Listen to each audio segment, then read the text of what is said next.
Hello sir, నా పేరు Krishna Pradeep. Hi hi. నేను IAS ఆస్పిరెంట్స్కి ట్రైనింగ్ ఇస్తుంటాను. Okay. 21st century IAS academy. నా స్టూడెంట్ కూడా మీ అభిమానం ఒక అబ్బాయి Akshay Kumar, he got in to IPS. Correct. So అలాగే చాలామంది మీ బుక్ కూడా చదువుతుంటారు. సో ఈ కాంటెక్స్లో మనం ఈ దిశ ఎన్కౌంటర్ నేపథ్యంలో ఇండియన్ సొసైటీలో నాకు ఒక కాంట్రడిక్టరీ ఒపీనియన్స్ కనపడుతుంటాయి. అంతకుముందు ఒక జార్జ్ ఫ్లాయిడ్, అమెరికాలో ఒక పోలీస్ ఆయన జార్జ్ ఫ్లాయిడ్ని చంపేసినప్పుడేమో ఖండించారు. అలాగే తమిళనాడులో బెనిస్ అండ్ హారిక్స్ అని చెప్పి ఇద్దరిని ఎన్కౌంటర్ చేసి అది లాకప్ డెత్ చేస్తే దాన్ని ఖండించారు. బట్ ఇక్కడ దిశ ఎన్కౌంటర్లో మాత్రం పోలీసుల్ని సమర్థించారు. సో ఈ హిపోక్రటిక్ సొసైటీ గురించి మీ ఒపీనియన్ ఏముంటుంది? దట్స్ గుడ్ క్వశ్చన్ అండి. నాకు మెయిన్ పాయింట్ ఏంటంటే, ఇప్పుడు ప్రతి దానికి మీకు ఇప్పుడు జార్జ్ ఫ్లాయిడ్ కేసులో ద కాంటెక్స్ట్ ఆఫ్ అతను ఏం చేశాడు, దేని మూలాన తను అరెస్ట్ చేస్తున్న ప్రాసెస్లో ఎంత ఫోర్స్ ఉపయోగించారు. ఆల్వేస్ ఒక కాంటెక్స్ట్ ఏముంటుందంటే, using force more than necessary అనేది చాలా సబ్జెక్టివ్ మ్యాటర్. అది ఎవరి దృష్టిలో ఎంత నెసెసరీ అనేది. ఇప్పుడు జార్జ్ ఫ్లాయిడ్ చేసిన క్రైమ్ ఏదైతే ఉందో, పోలీసులు ఏవైతే అన్నారో అతను ఏం చేశాడు, ఎందుకు ఆ పరిస్థితి వచ్చింది అని చెప్పినప్పుడు, దానికన్నా ఎక్స్ట్రాడినరీ ఎక్కువ గ్రావిటీ ఉన్న క్రైమ్ ఇక్కడ జరిగింది. ఏది మన దిశ పాయింట్లో ఒక అమ్మాయిని రేప్ చేసి చంపేసి కాల్ చేశారు అనే క్రైమ్ని ఒక విపరీతమైన కోపం వచ్చినప్పుడు అది ఒక పాయింట్. రెండో పాయింట్ ఏంటంటే, ఇప్పుడు దాని జనరల్గా మీరు ఇప్పుడు ఎమోషనల్ ఆస్పెక్ట్ తీసుకుంటే, మీ నిర్భయ దగ్గర నుంచి చూస్తున్నారు. ఒక స్ట్రీట్స్లోకి వచ్చేసి పరిగెత్తి ఒక విపరీతమైన పియర్ ప్రెషర్ వస్తుంది. ఈ పోలీసులకు సిగ్గు లేదా ఇది లేదా అని ఆలోచించి వాళ్ళకి ఒక ఎక్స్ట్రాడినరీ ప్రెషర్ తీసుకొచ్చేసి ఒక ఎమోషనల్ అవుట్ బర్స్ట్ చేసినప్పుడు ఆటోమేటిక్గా మీరు ఇంకోటి చూస్తే అక్కడ ప్రొటెస్ట్ చేశారు, కానీ ఆయన థీమ్ అంటారు కదా, మనం ఏమో చంపేయాలి, నరికేయాలి, కోసేయాలి అని చెప్తాం మనం. యూనో, సో నార్మల్ హ్యూమన్ ఎమోషన్లో మీ కోపం రాగానే కొట్టే బుద్ధి వస్తుంది. ఇది మీరు నిజంగా నమ్మితే అది రైట్ అనేది, దానికి అది చేశారు. కానీ అది I honestly believe that is extremely wrong. దాని ప్రాసెస్ ఏంటి, ఎందుకంటే జ్యుడిషియల్ ప్రాసెస్లో పోలీసులు ఇన్వెస్టిగేట్ చేసి ఒకటి అరెస్ట్ చేసింది ఇతను ఇలా చేశాడు, దానికి మా ప్రూఫ్ ఇది అని చెప్తే డిఫెన్స్ వాళ్ళు ఏదో చెప్పి ఒక న్యూట్రల్ పర్సన్ దాన్ని జడ్జ్ చేస్తాడు, which is the whole process. Society నడిచేది ఆ ప్రాసెస్ మీద. ఎప్పుడైతే మీరు దాన్ని బైపాస్ చేసేసి పోలీస్ మెన్నే నిర్ణయం తీసుకుని శిక్ష విధించేయాలి అంటే అట్లా టోటల్ సొసైటీ కొలాప్స్ అయిపోతుంది అలాంటి కాంటెక్స్లో. You know, but having said that, ఇప్పుడు బాంబే అండర్ వరల్డ్లో ఎన్కౌంటర్ కార్ప్స్ అండర్ వరల్డ్ని ట్యాకిల్ చేసినప్పుడు అప్పుడేంటి, ఇప్పుడు అండర్ వరల్డ్ అనేది ఒక ఆర్గనైజ్ సిస్టమ్. అది వాళ్ళు ఎంత ప్లాన్ చేసేవారు అంటే ఆల్మోస్ట్ లీగల్ లూప్ హోల్స్ని సర్కమ్వెంట్ చేసేవారు. ఒక నియర్లీ 97 to 99 మధ్యలో 12 హై ప్రొఫైల్ అసాసినేషన్ జరిగింది బాంబేలో. ఆ టైంలో వాళ్ళు తీసుకుని ఒక డెసిషన్, CIU అని ఒక యూనిట్ పెట్టి దాంతో they created fear in under world. మేము కోర్టుకు తీసుకెళ్ళాం, మేము మీద కేసు పెట్టాం, చంపేస్తాం ఉంటాయని. యూనో, సో అది that only proves the lapses in the society, lapses in the legal system. ఎప్పుడెప్పుడైతే మీరు లీగల్ సిస్టమ్ అనేది నాకు న్యాయం చేకూర్చదు అంటే you will go to the other side, which is what happened. So society వైజ్గా అడిగితే ఎక్స్ట్రీమ్లీ రాంగ్ అది. But at the same time అలాంటివి జరగకుండా చేయాలంటే first you have to set right the system, and that is not an easy thing to do. మీరు ప్రతిసారి incident జరిగినప్పుడు మనం మాట్లాడతాం, దాని తర్వాత మన పనులు పడి మర్చిపోతాం. యా, అయితే అంటే ఇప్పుడు మనకు ఒక రాజ్యాంగం ప్రకారం ఒక క్రిమినల్ జస్టిస్ సిస్టమ్ ఉంది. యా, సో ఈ క్రిమినల్ జస్టిస్ సిస్టమ్ని వైలేట్ చేసి పోలీసులు సొంత యాక్షన్ తీసుకోవడం మరి కాన్స్టిట్యూషనల్గా దీన్ని ఎంతవరకు సంబంధించి? అది బేసిక్లీ ఇల్లీగల్. ఇప్పుడు మీరు పాయింట్, ఇప్పుడు ఎనీ టైం అది ప్రూవ్ అయినప్పుడు చాలాసార్లు బాంబేలో జరిగింది, యూపీలో జరిగింది. Police were convicted of that crime and arrest చేయడం జరిగింది, లోపల జైలుకి వెళ్ళి పంపించడం జరిగింది. All that happens, anything which is non constitutional. కాకపోతే మీరు యంత్రాంగంలో ఉన్నప్పుడు మీరు దాన్ని మ్యానిపులేట్ చేయగలుగుతాను. లేకపోతే ఇప్పుడు వీళ్ళు ఎవరైనా రిబల్స్ ఎవరు ఉంటారు, they can go against the system thinking that they will escape. వాళ్ళే చేస్తారు ఎప్పుడైనా. ఇప్పుడు రూల్ ప్రకారం పోలీసు ఎవరిని కొట్టకూడదు, కానీ కొడతారు. ఎందుకంటే పోలీసులు కొట్టారని నిరూపించడానికి చేసే దాంట్లో they can control that aspect of it, కాబట్టి అది అవుతుంది. దాని ఎక్స్ట్రీమ్ కేస్ అనేది ఎన్కౌంటర్. సో అంటే ఇక్కడ మనం ఈ క్రిమినల్ జస్టిస్ సిస్టంలో పబ్లిక్ ఓన్లీ జ్యుడిషియరీని మాత్రమే అక్యూజ్ చేస్తుంటారు సార్. యాక్చువల్గా రెస్పాన్సిబిలిటీ ఎగ్జిక్యూటివ్ అండ్ లెజిస్లేచర్ మీద కూడా ఉంటుంది. వాళ్ళు చేసిన చట్టాల వల్ల లోపాలని ఉపయోగించుకుంటున్నారు క్రిమినల్స్. సో మరి ఈ జ్యుడిషియరీని స్ట్రెంగ్తన్ చేయడానికి మనం ఏం చేయొచ్చు సార్? ఇప్పుడు మనకి కంట్రీలో రోడ్లు బాగా చేయాలండి. For example okay, industrial growth కానీ, లేకపోతే పవర్టీ నిర్మూలన కానీ, education system, there so many things. దాంతోపాటు జ్యుడిషియరీ ఉంటుంది. ఒకే ఒక్కదాన్ని ఏం చేయలేము మనం. ఓవరాల్గా మీకు పెరుగుతుంది కానీ quality of life, quality of administration and systems అనేది you can't isolate one thing. For example అమెరికాలో 1,00,000 మందికి ఒక X మంది ఉన్నారు అనుకోండి, మనకి 1,00,000 మందికి దాంట్లో 1/3 కూడా ఉండరు. కానీ మనకున్న పాపులేషన్, మనకున్న కాంప్లెక్స్ సోషల్ స్ట్రక్చర్, ఇన్ని లాంగ్వేజెస్, ఎథనిసిటీ డిఫరెన్సెస్ వలన మనకి యాక్చువల్గా అమెరికాకు 10 ఇంతలు ఎక్కువ ఉండాలి. కానీ 10 ఇంతలు ఎక్కువ ఉండాలంటే మీ పోలీసు అంత పెంచాలి అనుకోండి, దాని రిసోర్సెస్, దానికి వచ్చే బడ్జెట్స్ ఎన్ని వస్తాయి. సేమ్ పాయింట్ అన్నిట్లో ఉంటుంది. ఉదాహరణకి ఫర్ ఎగ్జాంపుల్ స్క్వాడ్ టీమ్స్ ఉంటుంది అక్కడ యూఎస్లో. ఈ 26/11 అటాక్ లాంటి ఇన్సిడెంట్ జరిగినప్పుడు బాంబేలో 40,000 మంది పోలీసులు ఉన్నారు. వాళ్ళు ఏం చేయలేకపోయారు, ఎందుకంటే వాళ్ళ దగ్గర సొఫిస్టికేటెడ్ గన్స్ ఉన్నాయి, గ్రెనేడ్స్ ఉన్నాయి. అలాంటప్పుడు వీళ్ళు చిన్న చిన్న గన్స్ పట్టుకుని వాళ్ళు వెనక ఎలా వెళ్తారు? అప్పుడు మీరు స్క్వాడ్ టీమ్ ఎందుకు పెట్టలేరు స్వాట్ టీమ్స్ అని అంటే అమెరికాలో పెట్టినట్టు మీరు ఎంతమంది తయారు చేయాలి? మీరు మొత్తం ఇండియాలో ఉన్న సిటీస్ కానీ ఉట్టి బాంబేలో పెట్టలేరు కదా. Whole country is victim of terrorism. హైదరాబాద్లో జరగచ్చు, బెంగళూరు జరగచ్చు, ఎక్కడైనా జరగచ్చు, పూణేలో జరగచ్చు. సో మీరు స్వాట్ టీమ్స్ పెట్టాలి అంటే దానికి సంబంధించిన training, personal, budgets, having weapons, you know. So అది ఈచ్ కంట్రీకి ఆ డిఫరెన్స్ ఉంటుంది. కాబట్టి అది దాని ఆస్పెక్ట్స్ అప్పుడు మీరు పోలీసుల ఫోర్స్ పెంచాలి. అది పోలీస్ ఫోర్స్ పెంచాలి, పోలీస్ డిపార్ట్మెంట్ పని కాదు, అది గవర్నమెంట్ పని. గవర్నమెంట్ దానికున్న రిసోర్సెస్లో ఎవరికి ఎంత ఇవ్వాలి అన్న దాంట్లో అక్కడ అయిపోతుంది. ఇప్పుడు సెంట్రల్ గవర్నమెంట్లో అమ్మాయిలు మ్యారేజ్ వయసుని 18 నుంచి 21కి చేశారు. దీన్ని అపోజ్ చేసేవాళ్ళు ఏమంటున్నారంటే మా పిల్లలకి ఎలోప్మెంట్ అయ్యే అవకాశం ఉంది, తర్వాత రేపుకి గురయ్యే అవకాశం ఉంది, కాబట్టి మేము ఎర్లీగా మ్యారేజ్ చేస్తుంటాం. సో 21 మ్యారేజ్ ఏజ్ పెంచి లేకపోతే 18కే పరిమితం చేసినంత మాత్రాన ఈ రేపులు తగ్గేటటువంటి పరిస్థితులు ఉంటాయి. I think it's ridiculous arguments. ఇప్పుడు నా మెయిన్ పాయింట్ అసలు ఫస్ట్ ఆఫ్ ఆల్ దాని వెనకాల ఉన్న ఉద్దేశం ఏంటి, అట్లీస్ట్ 21 వచ్చేటప్పటికి ఆ టైంకి she might have more consciousness. ఏంటి అసలు లైఫ్లో ఏముంది అని తెలుసుకోవడానికి ఎక్కువ అవకాశం ఉంటుంది ఆ డీలేమ్ వలన. 18 అంటే ఇట్ ఈస్ టూ యంగ్ అనేది ఒక ఆస్పెక్ట్, యూనో. అప్పుడు 18 అనే దాంట్లో ఇంకా మీకు డిపెండెన్సీ ఉంటుంది, మీ చదువు కూడా ఇంకా కంప్లీట్ అయిపోయి ఉండొచ్చు. అప్పుడు ఎవరో ఒకళ్ళు ఫోర్స్ చేయడానికి చేసేసుకొని పేరెంటల్ ప్రెషరు ఇది ఉండటానికి తన నిర్ణయంతో సంబంధం లేకుండా వచ్చే అవకాశం ఉంది అని ఒక పాయింట్. 21 అంటే ఆటోమేటిక్గా మోరల్లెస్ మీకు మినిమం ఎడ్యుకేషన్ అయితే అయిపోతుంది. ఆల్మోస్ట్ ఒక ఇండిపెండెంట్గా మీరు జాబ్ చేసే స్థితికి వచ్చేస్తారు. అప్పుడు అది మీ డెసిషన్, పెళ్లి చేసుకోవాలా లేదా అని. That is I think is one of the main points. అక్కడ రేపు గీప్ అనేది దానికి సంబంధమే లేదు అసలు. అది దట్ ఈజ్ అంటే రేపు చేయకముందు పెళ్లి చేశారు, వాట్ ఈజ్ నాన్ సెన్స్ అది. అదని డోంట్ బిలీవ్. ఇంకోటి ఏమన్నారు, రేపు కాకుండా ఇంకోటి ఏమన్నా ఎలోప్ అయిపోతారు. ఎలోపోతే అది ఇష్టమండి. ఇప్పుడు అడల్ట్ ఒక అమ్మాయి అడల్ట్ ఎప్పుడు వెళ్ళిపోతారు వాళ్ళు? తను నమ్మినోడే వేరే వాడు అన్నాడు. పేరెంట్స్ కన్నా ఎక్కువ నమ్ముతుంది. ఇప్పుడు పేరెంట్స్ ఎలాంటి వాళ్ళు? పేరెంట్స్ అన్నంత మాత్రం వాళ్ళు బాగా చూడాలని లేదు కదా. వాళ్ళందరూ వేరే వేరే ఇండివిజువల్స్. అందులో మారితిలో కూడా పేరెంటే. ఫర్ ఎగ్జాంపుల్ యూనో ఎంతోమంది పేరెంట్స్ డిక్టేటర్స్ లాగా ఉంటారు. వాళ్ళ పిల్లల్ని వాళ్ళని అంటే ఒక పర్టికులర్ టైం దాటిన తర్వాత everybody is a free individual. ఆ ఫ్రీ ఇండివిజువల్ను మీరేంటి కేర్ టేకింగ్ అన్నారు, కానీ నా కొడుకో నా కూతురో కాబట్టి నేను వాళ్ళ మీద జులుం జలేస్తానంటే ఎట్లా ఉంటుంది? So I believe the fundaments. దీనికి 100% పాజిటివ్స్ అనేది ఉండదు. But if you look at the overall picture for the person to get more maturity to delay that as 21, I think it's a correct thing.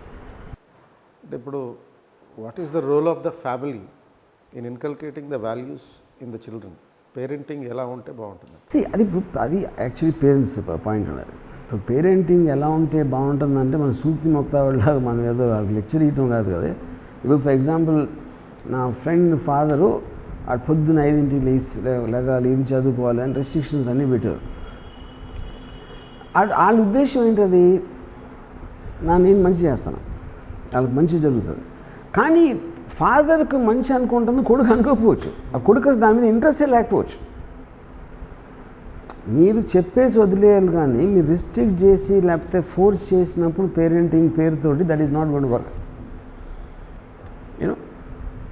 So ఇప్పుడు మనకి ఒక old line saying ఉంది, we are అంటే ఒక ఇప్పుడు US అలాంటి దాంట్లో even you can't beat a child. Child is independent citizen. Just because మీ కొడుకు కాబట్టి మీరు చదువుకోవట్లేదని బెల్ట్తో కొట్టు లేకపోతే అలా చేస్తే it is a crime. It's as much as you beating up anybody. మీ కస్టడీలో ఉన్నాడు, మీకు ఇష్టం లేదు, ఇష్టం లేకపోతే వదిలేస్తారా? అది క్రైమా కాదు నాకు తెలియదు. You know whether you are bound by legal thing to look after the children అనేది అది క్రైమా కాదు నాకు తెలియదు. I'm not very sure about that, you know. So I think every parent will have a different approach to it. మా father నన్ను ఎప్పుడు restrict చేయలేదు, ఎవరో వాళ్ళ ఫాదర్ అన్నిటికీ రిస్ట్రిక్ట్ చేస్తారు. సో ఇందులో కూడా తప్పు ఉండొచ్చు, అందులో కూడా తప్పు ఉండొచ్చు ఫైనల్గా. యా, అంటే ఇప్పుడు చాలామంది సాంప్రదాయవాదులు తల్లిదండ్రులు పిల్లల్ని సరిగ్గా పెంచడం అనే విషయానికి వచ్చినప్పుడు అమ్మాయిలు సరిగ్గా పెంచట్లేదు అంటారు, అబ్బాయిని మాత్రం ఆ విషయంలో ఏమాత్రం అంటారు. అంటే అబ్బాయి ఎలా పెరిగినా పర్వాలేదు అన్నట్టు. అదే ఇప్పుడు అమ్మాయిలు సరిగ్గా పెంచలేదు అంటే, ఇప్పుడు ఫర్ ఎగ్జాంపుల్ నేను మన ఆశా ఎన్కౌంటర్లో నేను ఒక మనుధర్మ శాస్త్రం కోట్ చేశాను, జంతువుల్ని ఆడవాళ్ళని హింసించడంలో కొట్టడంలో తప్పులేదని. అది ఎందుకు మీకు అది ఆ ట్రెడిషనల్గా థింకింగ్ ఉంది. ఆడవాళ్ళు అంటే వాళ్ళు స్లేవ్స్, బానిసలు, మన ప్రజల కోసం ఉన్నారు, మన పనులు చేయడం కోసం ఉన్నారు, వాళ్ళు దే సెకండ్ గ్రేడ్ సిటిజన్స్ అనే ఒక ఆస్పెక్ట్, ఆ థాట్ మనకి ట్రెడిషన్లో ఉంది. ఆ ట్రెడిషన్లో ఉన్న దాన్ని బట్టి మీకు అక్కడక్కడ ఇలా మేనిఫెస్ట్ అవుతూ ఉంటుంది. మీరు డీహ్యూమనైజ్ చేయకపోతే ఒక అమ్మాయిని మీరు రేప్ చేయలేరు. కేవలం నా సెక్స్ కోరిక తీర్చడానికి అమ్మాయి ఉంది అనే ఆలోచన ప్రిడామినెంట్గా ఉన్నప్పుడే మీరు అలాంటి పని చేయగలుగుతారు, యూనో. సో మీరు ఆ థాట్ని అటాక్ చేయకుండా మీరు యాక్ట్ని అటాక్ చేస్తే it is not going to solve the problem. Even one more aspect is చాలామంది సర్టోరియల్ చాయిసెస్ అనేది విషయంలో కూడా, అంటే బట్టలు అమ్మాయిలు ఎలా వేసుకోవాలి అనే విషయంలో కూడా చాలా కన్జర్వేటివ్గా ఉంటుంటారు. Including the people like Garikapati, they use to criticize about the dressing. యాక్చువల్గా ఇప్పుడు దాకా దేశం మొత్తం మీద రేపుకు గురైనటువంటి అమ్మాయిలను చూస్తే అభ్యంతరకరమైన ఏదైతే సొసైటీ అనుకుంటుందో అలాంటి డ్రెస్సులు ఏమీ వేసుకోవట్లేదు. బట్ ఈ కన్జర్వేటివ్స్ ఇంకా ఎందుకు అలా మాట్లాడుతారు? అదే అక్కడి నుంచి వచ్చింది, అది చెప్తున్నాను, ఇప్పుడు చెప్పాను కదా మీకు, మనధర్మ శాస్త్రం టైప్ వీళ్ళందరూ. సో బేసిక్గా ఏంటంటే వీళ్ళు చిన్నప్పటి వాళ్ళు పుట్టినప్పటి నుంచి వాళ్ళ పేరెంట్స్ మలానో వాళ్ళకున్న పక్కన ఉన్న వాళ్ళ మలానో వాళ్ళు ఆల్రెడీ ఫిక్స్ అయిపోయారు. ఆడదంటే ఒంటింట్లో ఉండాలి, బయటికి రాకూడదు. అంటే it is just short of కొన్ని ముస్లిం కంట్రీస్లో చేసేది, యూనో. ఫర్ ఎగ్జాంపుల్ మా అంకుల్ కాదు, సమ్ రిలేటివ్, ఆయన వైఫ్ని అసలు కాంపౌండ్లో రాకూడదు, మిద్దె మీద ఎక్కకూడదు. థియేటర్లో సినిమా చేస్తే ఈయన ఎప్పుడో కర్ర ఉంటుంది, తనని గోడకు పెట్టి ఇలా కర్ర పట్టుకుని ఉంటాడు, ఎవరు ముట్టుకోకుండా. అలాంటి వాళ్ళు ఉంటారు. ఇప్పుడు ఏం చేస్తుంది, point is will be there, you know. కానీ బాటమ్ లైన్ ఏంటి, ఇప్పుడు తను ఈయన అలా చేయటానికి తను ఒప్పుకోవటం అనేది ఒక పాయింట్, ఎవరు, ద వైఫ్. రెండోది, నేను అనుకున్నట్టే ఉండాలని ఒక ఫాదర్ అనుకోవచ్చు, ఒక ఫ్యామిలీ అనుకోవచ్చు. ఫర్ ఎగ్జాంపుల్ నా సిస్టర్ ఒక టైంలో నా మ్యాక్సీ అనే డ్రెస్ వచ్చింది కొత్తగా. మ్యాక్సీ వేసుకుంటే మా మావయ్య వచ్చి చింపేసాడు దాన్ని. అంటే మ్యాక్సీ వేసుకుంటే అతని దృష్టిలో ఏదో అయిపోయింది. సో ఇప్పుడు ద హోల్ పాయింట్. కానీ మీరు ఎనీ సొసైటీలో ఫైనల్గా ఓన్లీ ఆస్పెక్ట్ ఏంటి, is it legal allowed or not. అది తప్పిస్తే వేరే దానికి ఎవడే చెప్పాల్సిన అధికారం కానీ ఏమీ లేవు. మారల్ వేరు. ఇలా అంటే పక్కింటి వాళ్ళు ఏమనుకుంటారు, అక్కడ ఎవరు ఏమనుకుంటారు, రేపు పొద్దున్న పెళ్ళేగా ఆడేమనుకుంటాడు. This is all moral and social strictures అండి. యా, ఇప్పుడు నా ఉద్దేశంలో ఇప్పుడు ఒక జోడీ ఫాస్టర్ అక్యూజ్ అని ఒక సినిమా వచ్చింది, so Oscar award winning film. ఆ అమ్మాయి ఒక షార్ట్ స్కర్ట్ వేసుకుంటుంది, చూయింగం నవ్వుతూ ఉంటుంది, సిగరెట్ తాగుతూ ఉంటుంది. దానివల్ల నా అమ్మాయిని రేప్ చేయొచ్చా అంటే నువ్వు అది అమ్మాయి ఇష్టమే. అప్పుడేంటి మనకి ఎంతసేపు ఏడుస్తా చీర కట్టుకున్న ఒక మూల ఉంటే తమిళ్ కూడా ఎంతో మంచిది. ఇప్పుడు దిశ దాంట్లో కూడా ఏమన్నారు, చాలా మంచి హృదయం, అందరికి హెల్ప్ చేయాలి. హెల్ప్ చేయకపోతే చేయొచ్చా? అది ఏంటంటే ఇప్పుడు అమ్మాయి ఎవ్వరికి హెల్ప్ చేయకుండా స్వార్థపరాలు అనుకోండి, అప్పుడైతే ఓకేనా? సొసైటీలో to use force against another human being it self is fundamentally wrong. ఎందుకంటే మీరు అది అలౌ చేసినప్పుడు సోషల్ స్ట్రక్చర్ కొలాప్స్ అయిపోతుంది. ఇప్పుడు ఫెమినిస్టులు ఉంటారు. ఈ ఫెమినిస్టులు they talk about the women empowerment. According to you what actually is women empowerment? Women empowerment is nothing but women to have as much power as a man. మ్యాన్కి ఏమేమి చేయగలుగుతాడో, ఏమి చేసినా కూడా ఎవరు ఏమి అనకుండా దాన్ని ఒక ఇదిగా చూస్తారు. దట్ ఈస్ వాట్ ఈస్ కూడా అంత పవర్ ఉమెన్కి ఉన్నప్పుడు అది ఉమెన్ పవర్. అంటే అది మనం ఎప్పటి నుంచి ఒక టైంలో వాళ్ళు ఓటేసేవారు కాదు, ఒక టైంలో ఇంట్లోంచి బయటికి రాకూడదు, ఒక టైంలో ఇలాంటి బట్టలు వేసుకోకూడదు, ఒక టైంలో ఇంకేదో చేసుకోకూడదు. దాంట్లోంచి స్లోగా various countries including India are empowering women. So దాని final nail in the thing ఎప్పుడు వస్తుందంటే మగవాడు ఏమేమి చేయగలితే తను కూడా చేయగలిగితే that is what the height of women empowerment. అంటే ఇప్పుడు వరల్డ్ వైడ్గా హైపర్గమి అనేది ఒక నార్మల్ ప్రాక్టీస్. హైపర్ ఏంటి? హైపర్గమి అంటే male person having domination over the female person in getting marriage. అంటే వయసులో కానీ, డబ్బులో కానీ, స్టేటస్లో కానీ మగవాడు ఎక్కువగా ఉండాలి. అండ్ ఈవెన్ హైట్ విషయంలో కూడా అమ్మాయిలు కూడా అబ్బాయి హైట్ ఉండాలనేటటువంటి ప్రిఫరెన్స్ ఉంది. సో మళ్ళీ సల్మాన్ ఖాన్ చూస్తే రివర్స్ ఉంటుంది. ఆయన గర్ల్ ఫ్రెండ్స్ అందరూ ఆయనకైనా తక్కువ హైట్ ఉంటారు. ఈ టెండెన్సీ ఎందుకు ఉంది సార్? అది ఇప్పుడు fine all this boils down to consenting adults అండి. అది అమ్మాయి ఇష్టమా ఉట్టి అబ్బాయి ఇష్టమా అనే దాని మీద ఉంటుంది. అమ్మాయి ఇష్టం అయినప్పుడు అది ఏమనుకుని ఏం ఫరక్ పడుతుంది, అది తను తీసుకుంటుంది ఆ డెసిషన్. ఆ ఇండివిజువల్స్ ఫ్రీడమ్ కాపాడటం అనేది సొసైటీకి responsibility, whether it's man or women. అలాగే ఇప్పుడు ఈ వివాహ వయసుకు సంబంధించే ఇప్పుడు కొంతమంది ఏమంటారంటే అబ్బాయిలు మ్యారేజ్ వయసు కూడా 18కి తగ్గించాలి అమ్మాయిలతో సమానంగా, అమ్మాయిలు మ్యారేజ్ వయసుని 21 చేయడం కాదని అంటారు. సో దానికి ఎందుకు సార్ అట్లా? నేను అదే చెప్పాను. నాకు అర్థమైంది, వాళ్ళ రీజన్స్ అన్ని నేను డీటెయిల్గా చదవలేదు.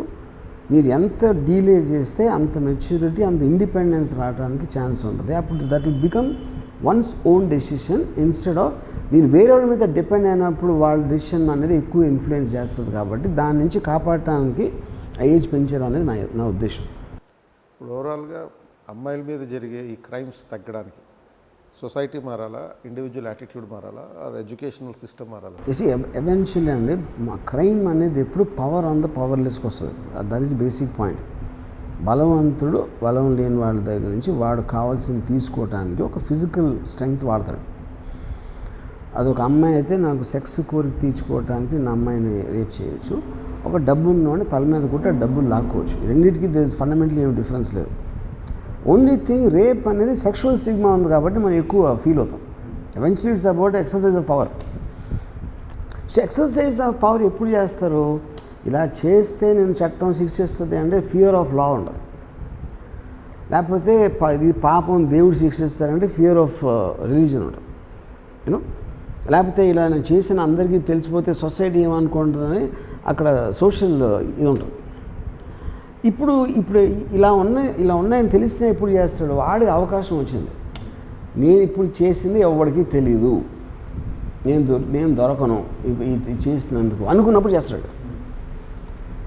ఇప్పుడు ఆ నలుగురు ఎవరైతే దిశ కేసులో చేశారో ఆ అమ్మాయి ఒంటరిగా దొరికింది. వాళ్ళు గవ్వుకుని లారీ వెనకాల ఎవరు లేరు అక్కడ. అదే మీరు 100 మంది ఉంటే ఎలా చేస్తారు? చేయరు కదా. So the point is crime అనేది ఎప్పుడు జరిగేది మీకు ఒక కోరిక ఉంది, అవకాశం ఉంది, ఆ పర్టికులర్ టైంలో చేసినప్పుడు పట్టుబడాలని ఒక నమ్మకం ఉంది. ఒక చాలా ఫేమస్ ఒక జ్యుడిషియల్ ఇది ఉందంటే punishment can never be a deterrent to crime.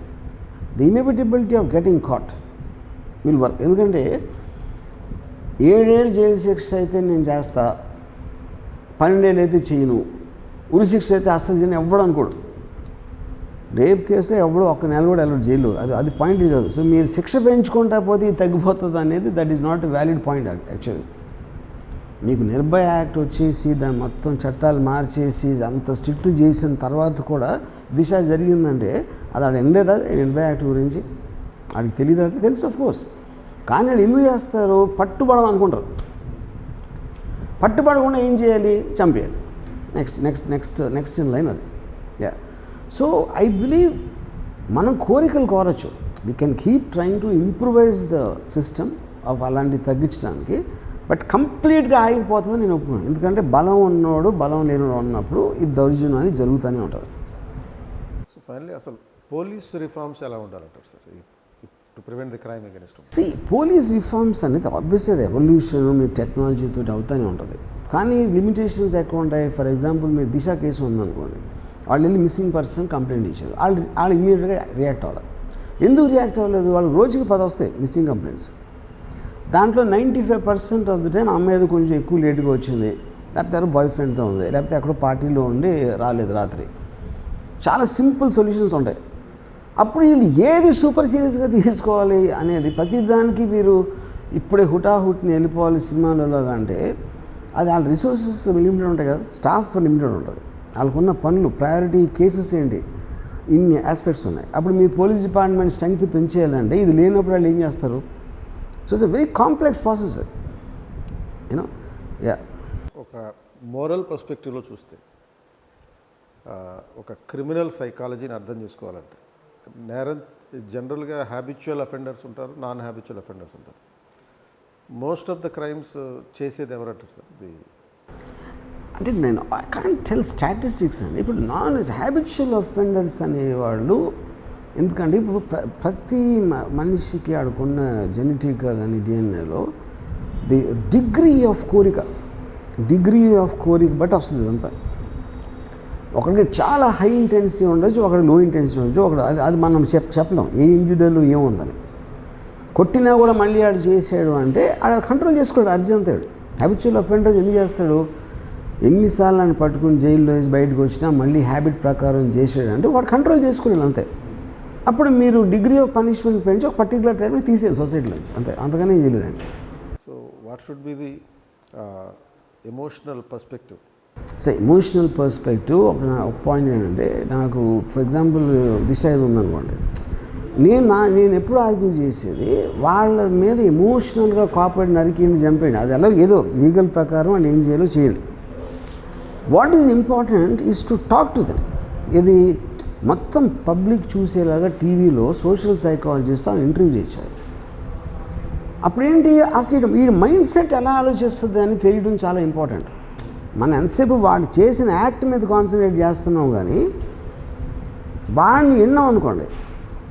ఇప్పుడు మనం చిన్నప్పుడే నుంచి నేను వింటున్నాడు, నీ అక్క జరిగితే ఎలా అనిపిస్తుంది, చెల్లి జరిగితే ఎలా అనిపిస్తుంది, నేను చాలా ఓల్డ్ ఫ్రేజ్ ఉంది. దీనికి answer I want know from them. అది ఆడికి ఆన్సర్ చెప్పినప్పుడు అసలు వాడి ఫేస్లో ఎక్స్ప్రెషన్ ఎలా ఉంటుంది, అసలు అమ్మాయిల గురించి ఇలా ఎందుకు అనుకున్నావు అంటే తన లైఫ్ పాడు చేస్తున్నానని నీకు అనిపించలేదా, ఇలాంటి క్వశ్చన్ మీరు చెప్పినప్పుడే అసలు ఆడి మైండ్ సెట్ ఏంటి అర్థమవుతుంది. So that is psychological study. ఇప్పుడు క్యాన్సర్ వచ్చిందని మీరు ఒక బాడీ పార్ట్ కట్ చేయడానికి అసలు క్యాన్సర్ ఎందుకు వస్తుంది అనే దాని మీద ఈక్వల్ ఇంపార్టెన్స్ ఉండాలి స్టడీలో. That is what I think is missing. So ఒక పర్సనల్ మీ క్వశ్చన్ సార్, అది despite lot of people criticising you maintain an emotional stability. మాకు సిలబస్లో కూడా ఎమోషనల్ ఇంటెలిజెన్స్ అని ఉంది ఒకటి. సో ఆ ఎమోషనల్ ఇంటెలిజెన్స్ని మీరు ఎలా మెయింటైన్ చేస్తారు? I don't know what emotional intelligence అంటే మీ డిఫైన్ ఏంటి? ఎమోషనల్ ఇంటెలిజెన్స్ అంటే being emotionally stable, understanding the emotions of other person and having control over the emotions of other people as well as oneself. Yeah. See, first of all, emotion అనేది it's a feeling. Yeah. Feeling అనేది లేనోడు no living being can be there, not even human beings. Every thing depending directly on the particular life form, you know. I always will tend to basically understand emotion. ఇప్పుడు నాకు ఎవరి మీద నా కోపం వస్తే నాకు వాడి మీద వచ్చిన కోపం కానీ నాకు అసలు ఎందుకు కోపం వచ్చినా ఆలోచిస్తాను. బికాజ్ ఐ బిలీవ్ ఇప్పుడు కోపం ఎప్పుడు వస్తుంది మీకు, మీరే రైట్ అని మీరు ఫీల్ అయినప్పుడు వస్తుంది. నేను రైట్ అని నేను ఫీల్ అవును అసలు. నా ఉద్దేశం అనుకుంటున్నాను, మీ ఉద్దేశం మీరే నాకు ఎలా తెలుస్తుంది? Unless I live in your shoes. మీరు నేను ఎక్కడెక్కడో పుట్టాం, వేరే పేరెంట్స్ పుట్టాం, ఎక్కడెక్కడో మీరు వేరే ఫ్రెండ్స్, మీరు చదివిన బుక్స్ వేరు, నేను చదివిన బుక్స్ వేరు. సో మీ పర్స్పెక్టివ్లో దాంట్లో చూసిన దానికి నేను చూసిన దానికి సంబంధం ఉండదు అసలు. అలాంటప్పుడు నేను చేసిన దానికో నేను అన్నదానికో మీరు అగ్రీ అయ్యి తీరాలి అనేది అనుకుంటాం అనేది fundamentally it's egoistic, stupid egoistic point అది. So I respect the other individual.